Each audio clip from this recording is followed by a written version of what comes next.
আয়াতুল কুরসি কেন তেলাওয়াত করবেন? কারণ রাত্রেবেলা একজন মালাক বা ফেরেশতা আপনাকে পাহারা দিবে ইনশাআল্লাহ। আর পশ্চিমাদের দর্শন বলে দিলাম, ওরা কিন্তু এই অদৃশ্যের জগতে বিশ্বাস করে না।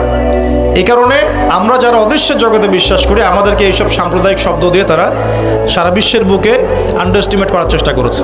এটা ধরতে হবে এগুলা। সামনে আসেন। এখন কুরসির পরে কি আছে? এই কুরসির উপরে আছে একটা মহাসাগর। কি আছে? মহাসাগর। নাসা কি বলেছে এখন পর্যন্ত?